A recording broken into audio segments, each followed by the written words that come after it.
Yo, what's going on, guys? Your boy Putting Montana, and in this video, we're going to be going over pocket presence in Madden 24. You need pocket presence if you are trying to become an elite passer, and these are going to be the best tips to create a monster out of your passing. Now, before I get into it, if you guys are new to the channel, do not forget to hit that subscribe button, like the video, comment anything down below if you guys are struggling with Madden, and become a part of the Noti Gang, Noti Gang, Noti Gang. And if you guys have nothing to comment, just comment FTA because it's for the algorithm. So quick shout out to the FTA squad, the FTA gang.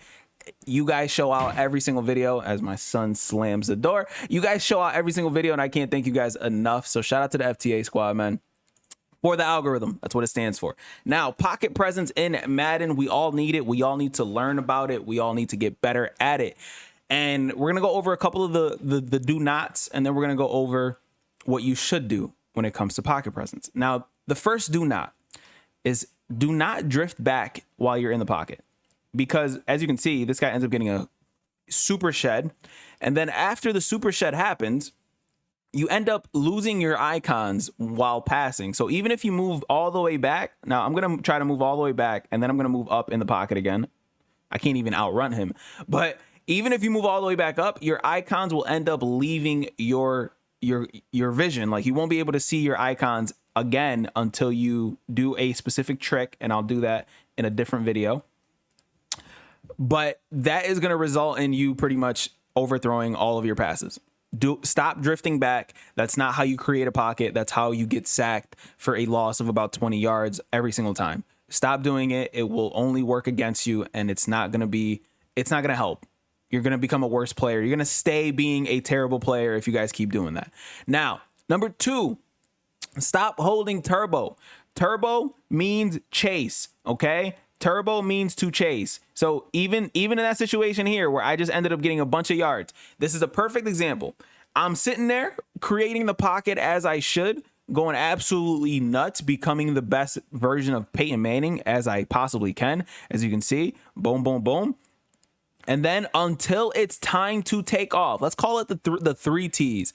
Until it's time to take off, that is the only time you want to hold turbo, because as soon as I hold turbo to take off, what happens here? This guy who's being double teamed ends up getting disengaged. He ends up disengaging from the blockers to go chase you. Now, if you have a slower quarterback, this is not something you ever even want to try. You simply want to create that pocket and maneuver around that pocket. If you can, go down and then slide or get out of bounds. That is literally, those are the only 2 options. You don't want to go absolutely crazy, or else you're risking the chance of fumbling the ball, and you don't want to do that. Now, that is pretty much it. You don't hold turbo on any run until it's time to go. Until it's time to take off, you don't hold turbo. Now, the biggest tip when it comes to pocket presence: don't move. Now, what I mean by that is don't move until you see these guys end up with all the time in the world. That made no sense. But you don't move until you see these guys get engaged with the blockers. Now, what that means is you simply don't move the left stick. Now, I moved up, and then immediately I let go of the stick, moved left, let go of it, moved up, let go of it, move right, left, let go of it. I'm simply moving and then stop. I'm not moving anymore. I'm not holding on to the left stick at all. I'm simply letting the blocks hold on to their blocks as I should. And this is how a pocket gets created. This is probably one of the biggest tips, because as soon as you start moving, these guys will end up getting the sheds that they need. As you can see, I'm simply just tipping, and you see how much time in the pocket I just had. That is what you want to see. Now, again, this changes all when people are blitzing and whatever the case is. But if you guys are facing someone who is sending absolutely nobody, that's going to be the result. You want to not move. And then if you do move, you sort of want to climb up in the pocket. And again, I sat there tipping, pitter-pattering a little bit too much, but you don't want to move. The more you move, the more these guys think to themselves, it's time to chase. So as you can see, I'm simply holding on to that pocket without them getting any disengaged. Now, again, I want to preface this by saying block sheds will happen. It doesn't matter if you don't move. I can sit here all day without moving, and a block shed will eventually happen. As you can see, a block shed happens, and that's it. It doesn't matter if they're sending 1 person, 2 person, 3 person, 4 person. Block sheds will happen.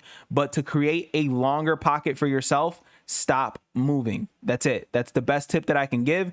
And then hopefully you guys can, find a way to make a read while drifting away from all the pressure that's coming up front.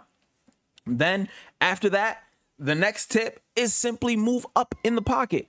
You want to create the shortest distance from you and the receiver as possible. So if you move up in the pocket, it's the opposite of the drift back. You want to move up in the pocket. Now, again, that guy got to disengage, so we have to move up in the pocket to try to create a situation where we don't lose any type of yardage. But again, you move up in the pocket to create a shorter distance for your throw, because it will result in faster throwing animations.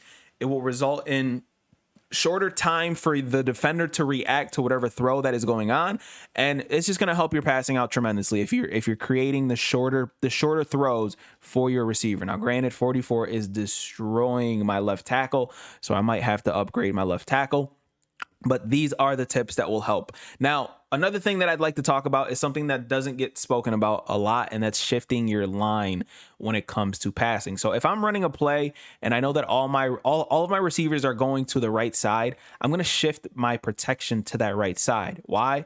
Because I'm trying to make it so that these guys, as he gets an insta shed there, I want to make it so that the throw is as short as possible. So if I'm shifting my line to that right side, I'm motioning over towards that right side to make sure that I have, the least amount of space as possible to throw that ball towards.